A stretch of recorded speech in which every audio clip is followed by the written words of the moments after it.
Okay, people of YouTube, I am back today, and today we have an air conditioning issue.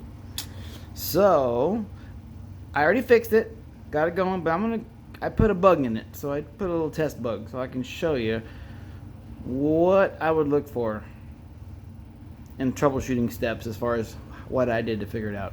Okay, first things first, I turn my air on. It's set for cool, it's on auto. Right now the house is 81 degrees. Oh, earlier it was like 85 degrees, so it's going down. So anyways, first things first, you want to come in here and look and see where your air handler is at. So your air handling unit can be in your attic, it can be on the roof if you have a package unit. In this case, it's in a little closet space here. So your air filter is behind there, it looks like, and your return vent is on the bottom. So that's running. Next step you always want to look for is how hot's the air coming out of your vent.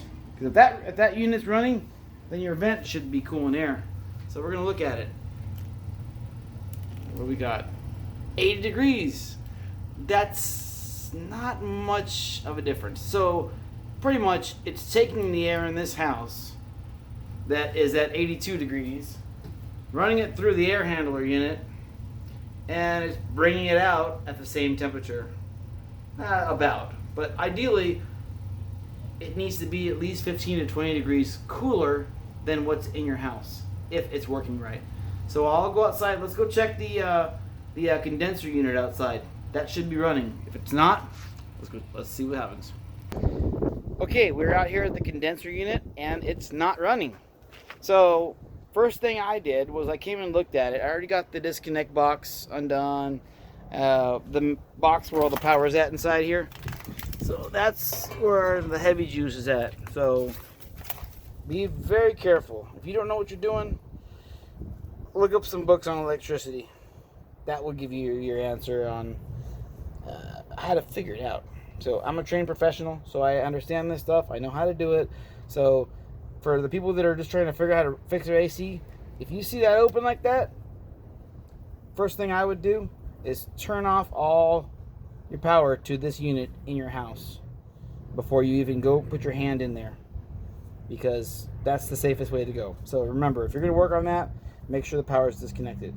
For people like me that do troubleshooting and repair, sometimes we have to take a risk and put our hands in there, but because we understand it and we know what we're looking at, we know whether we're going to get shocked or not.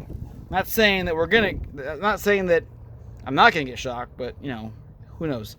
Okay, so to be on the safe side, the power that comes in, the hard power that comes in here, which is your 240 volts, that comes usually off your main breaker. So if you go to your breaker panel, you'll see a 2-pole breaker depending on the power of your unit. I think this one's a 40 amp 2-pole breaker. So what you would do is normally turn that off if you don't have a service disconnect, which this one does. This is a service disconnect. You pull that out and there should be no power coming into this line that feeds it. So think of this as like a safety switch. So right now there's no power. So the other thing we're going to look at here is the fact that if we had power going here, we want to make sure we have 240 volts coming in right here, going to this contactor. Now this contactor is what turns on and off this whole unit. If that contactor is not working, think of it as a relay. It's pretty much a mechanical relay. So it's a 240 volt power contactor that takes 240 volts that goes through these connections, which then turns on your capacitor. Now this is a dual run capacitor. So what the capacitor will do is it does two things. It'll turn on, there's two units in this thing that have to run. You have your cooling, your cooling fan on top, which this right here has to run. If it doesn't run, it won't cool off the coils on the sides. So your cooling fan and your compressor, which is deep down inside there. You can't really see it because these grates, but the compressor is pretty much the main ingredient. If the compressor's not running, it won't turn on. So obviously this is not running. If our unit in the house is running and this is off, this is our problem. So the one thing we would want to look at is we would want to check and make sure we have power coming into this. Well, right now we don't because I have this off. But if I put this back in, if I were to measure these two screws right here, I should get close to 240 volts. If I have that, then I know that there's power coming in. We're good. The other thing that it would need is 24 volts of AC power, which come in from this line here. So this little small thermostat wire comes in. Now, what I found out was on this thing, and I'll show you exactly. You see that? Right now, my main power is off, but that 24 volts turns on that contactor. So this wire was loose, and that was my problem. So what happens is when this thing's running, I'll put it on there and I'll show you. It's so hard to do this with one hand. Yeah, I bought this little tripod for my recording here, and it's still hard to do it with one hand. So I'm going to put that in there. So right now our contactor's on. Now watch this. I got that on. Now I'm going to take my disconnect switch right here. I'm going to plug this in to my port here. Now watch. We have power. So now our compressor is running. That's what we want. If this compressor is not running, it will not cool the refrigerant in your house. So the compressor pumps the refrigerant in all these lines from out here. It goes into your inside unit, which is that blower unit on top. On top of that blower unit, there's a coil on top. So as the air gets pulled through the house, the air in the house runs through the blower, cools off the coils inside the house, which then brings the gas inside these refrigerant pipes back outside to this thing. So when it comes out here, this does the same thing. So think of this as the pump is pumping the refrigerant back into the house as it recirculates in a big circle. So what you need to look for is two things when you're going to troubleshoot a problem. Is this unit running, and is the house unit running?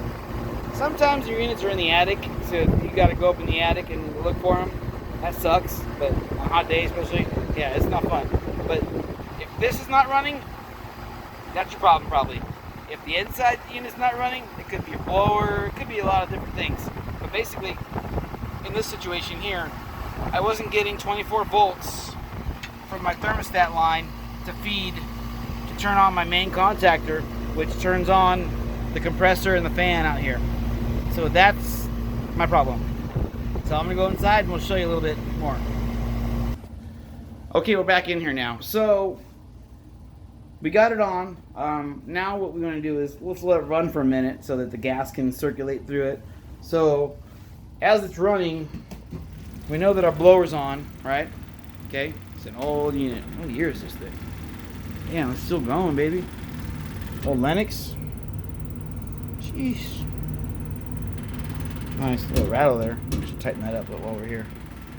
Alright, so our fan's on. Our temperature in the house is 83 degrees. We have it set for 78. So once it hits 78 degrees in here, it'll turn off. Okay, so now we want to check, as it's been running for a minute or two, couple minutes, we want to check our air coming out of the vents. So let's go up here. Now remember what I said earlier. Your air in the house compared to the air coming out of those vents, you want at least 15 to 20 degree difference. Cooler. So always check this. So we're going to go here. We're going to check it. Look at that. Get closer. 62 degrees, babe. 61. That's beautiful. That's over 20 degrees. So that tells us that our unit's running outside. It's cooling air in the house, and that eventually, as it runs and runs and runs, it's going to cool it off more.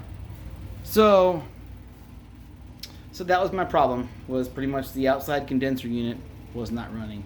So remember, when you come work on these things, those are the things you want to look at. If you come over here, you put it on cool. Okay, your fan turns on. What the heck?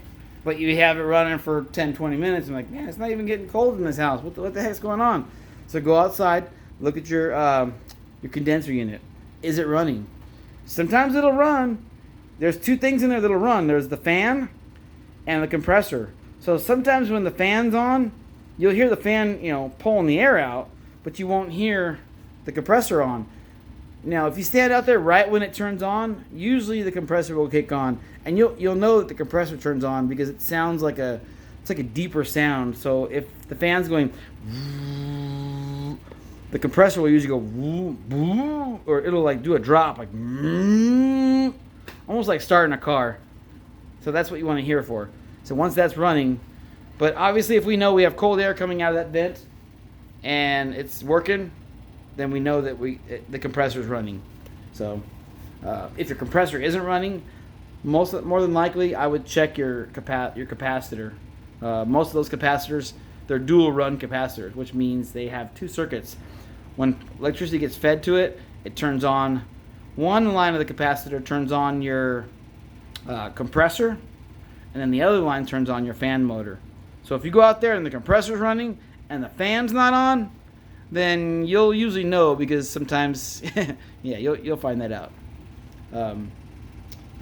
Yeah. So I hope this video helped everybody out. Feel free, please, I would appreciate it if I can get some more people on my page. I've been doing pretty good lately. Like and subscribe to my channel.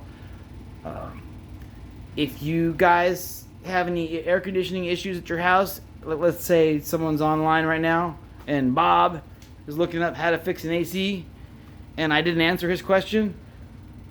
Bob, if you leave a comment on what your problem is, I will try and get back to you and I'll tell you what you can look for.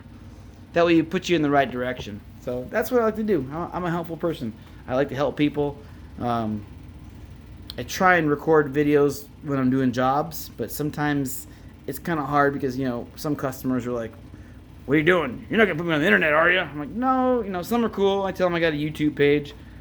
Like the lady I did the job for with the refrigerator. She had the same refrigerator as I did, and I was showing her how to do the ice maker. Fixed it. She was like, heck yeah.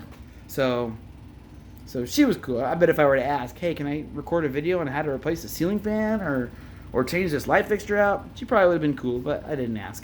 But I usually, as a client, I usually try to not interfere and sit there and walk around with a video recording me. So, but yeah, anyways, sorry for blabbing on, but feel free to like and subscribe my channel, please. Leave a comment. Again, if you guys have any issues or concerns on other situations on air conditioning, I'll try and help you out. I'll put you in the direction, or even get you to, put you in the right direction to where hopefully you can fix it yourself and not have to hire a guy to come out and do it. So you hire me, I'm cheap, bro, because my business is a second business for me. So I'm a cheap guy. I don't charge. I'm not a ripoff. I'm not like some of the guys that charge a lot of money. I understand. So I'm pretty fair in my pricing. So anyways, thank you so much for watching my video. Hopefully this thing helped you guys out. And remember, 80 degrees in the house, 55, 54, 53. That's cold, baby. That's cold. In fact, this unit has R22, so R22 is a lot cooler refrigerant. And trust me, yeah, I wish they would keep R22 around and not outlaw it because of all the chlorine levels in it. But I like it. This feels good in here already. I'm ready to freaking put my face with a bit. It's hot. Anyways, peace out. Thank you so much for watching my video. Please don't forget to like and subscribe. And wait for the next video. It will be out soon. Have a nice day.